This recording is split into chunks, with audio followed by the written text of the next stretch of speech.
Assalamualaikum warahmatullahi wabarakatuh. Alhamdulillahirabbil alamin wa bihi nasta'in ala umuri dunya waddin wassalatu wassalamu ala nabiyyina Muhammadin bismillahirrahmanirrahim nabda'u alaina tawakkal.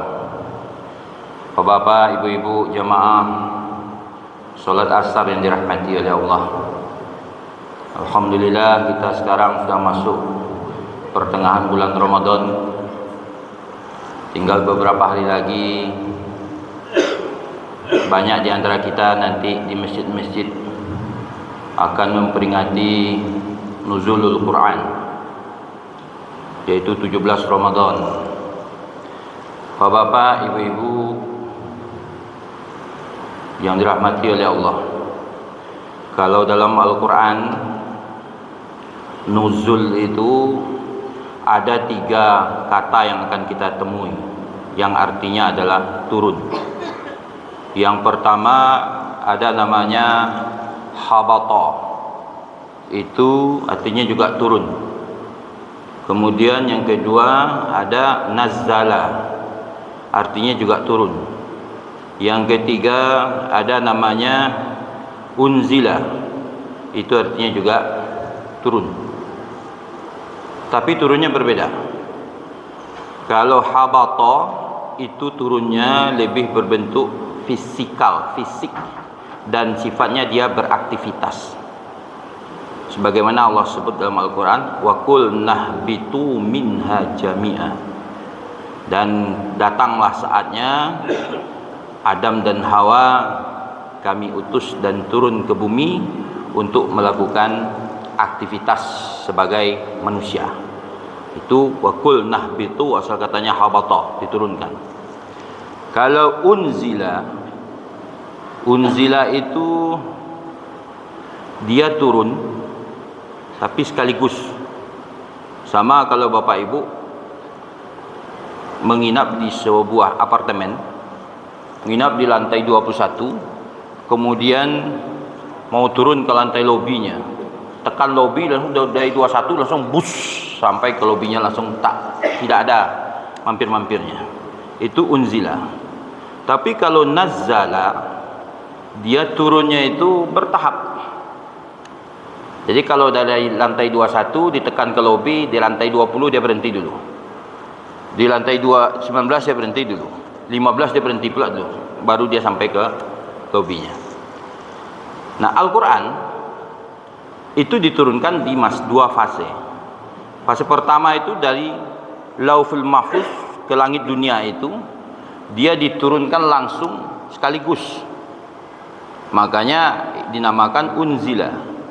Nah, kalau di surah Lailatul Qadar itu kita lihat inna anzalna, bukan inna nazzalna, tapi inna anzalna, sekaligus diturunkan.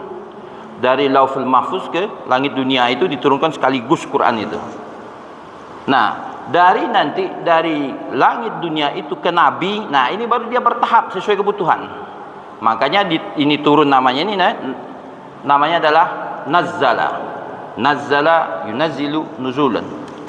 Nah, dia bertahap sesuai kebutuhan akan diturunkan. Jadi begitu hebatnya Quran ini. Kalau dia diturunkan dari Lauhul Mahfuz ke langit dunia, orang hanya tahu dia diturunkan di bulan Ramadan. Jam berapa, kapan, hari apa, orang nggak ada yang tahu. Tetapi kalau dari langit dunia kepada Nabi itu para sahabat tahu. 17 Ramadan, hari Jumat, wahyu pertama yang diterima Nabi adalah Iqra, tempatnya di Gua Hira. Tahu. Karena dia diturunkan secara bertahap. Nah, hebatnya Quran ini, ketika dia diturunkan, siapapun yang bersentuhan dengan Al-Quran ini, dia naik statusnya langsung. Quran itu diturunkan pada hari Jumat, naik status harinya menjadi Sayyidul Ayyam. Diturunkan dia di malam hari, naik statusnya menjadi Lailatul Qadar. Diturunkan kepada Nabi Muhammad, naik status Nabi langsung menjadi Sayyidul Anbiya, pemimpin para Nabi. Diturunkan kepada malaikat Jibril untuk disampaikan kepada Nabi Muhammad sallallahu alaihi wasallam, naik status langsung malaikat Jibril menjadi Ruhul Amin. Sekarang bagaimana kalau Quran itu diturunkan kepada anak-anak kita, tersimpan 30 juz dalam kepalanya? Itu luar biasa. Jadi siapapun yang bersentuhan dengan Al-Quran, dia akan mengalami kenaikan status, berubah statusnya. Nah, Bapak Ibu mungkin sering melihat hebatnya Quran ini. Kalau kita melihat ada lomba hafiz Quran di televisi itu, anak kecil umur 5 tahun ada yang hafal 10 juz, 7 tahun ada yang hafal 30 juz. Yang hafal anaknya juara, dia dapat hadiah umroh. Yang berangkat umroh siapa? Orang tuanya mendampingi. Yang hafal Quran anaknya, yang kecipratan dari hadiahnya orang tuanya. Itu hebatnya Quran. Kadang kita lihat ada anak usia 5 tahun dia udah hafal 15 juz. Ada orang yang usia udah 30 tahun, berapa juz hafal Qurannya? Ada anak yang usia 6 tahun hafal dia 30 juz Quran. Ada orang yang usia 60 tahun sudah berapa hafal Qurannya? Jangankan hafal, kadang baca pun jarang. Nah, Quran ini kalau dibaca ke Nabi, itu pahala paling cepat mengumpulkan pahala di Ramadan ini adalah baca Quran. Karena yang dihitung itu bukan ayatnya, bukan surahnya, tapi hurufnya.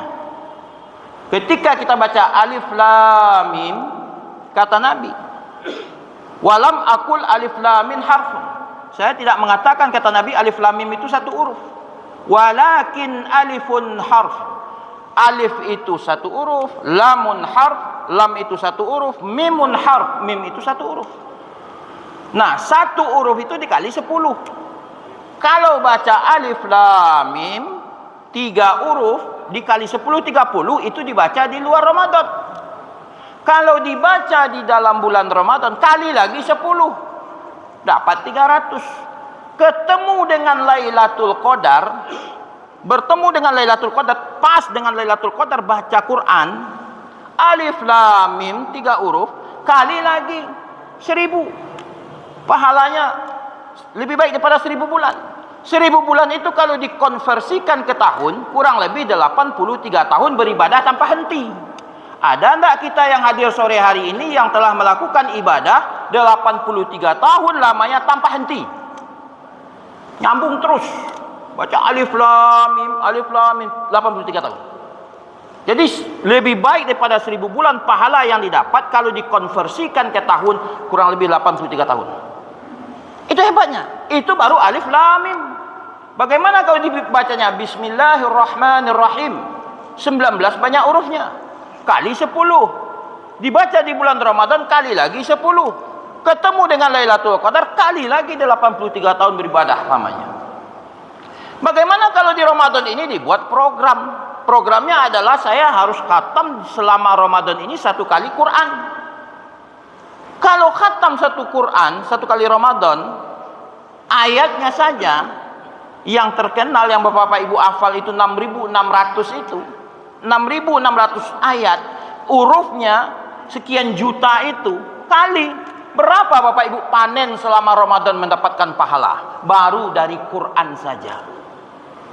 Jadi kalau untuk mendapatkan pahala yang paling cepat, penghasil pahala di bulan Ramadan ini adalah baca Quran. Oleh karena itu, pergunakanlah Ramadan tahun ini dengan sebaik-baiknya. Buat program sebagus-bagusnya. Minimal saya di Ramadan tahun ini bisa khatam Quran 1 kali. Minimal. Maksimal ya, terserah. Dan jadikan Ramadan ini, tahun ini menjadi Ramadan paling akhir untuk kita. Kenapa? Karena kita yang hadir sore hari ini tidak ada jaminan untuk bisa bertemu dengan Ramadan tahun esok. Oleh karena itu manfaatkan Ramadan tahun ini sebaik-baiknya. Mungkin Ramadan tahun kemarin kita belum sungguh-sungguh. Ramadan tahun kemarin kita belum serius. Kalau Ramadan tahun ini masih juga belum sungguh-sungguh dan belum serius, Kita butuh berapa kali Ramadan lagi Allah berikan kesempatan untuk bersungguh-sungguh? Jawaban ada pada diri kita masing-masing. Kalau Ramadan tahun kemarin kita sholat tarawih bersama saudara kita, berjamaah di masjid, duduk di samping kita, bersenda gurau dengan kita.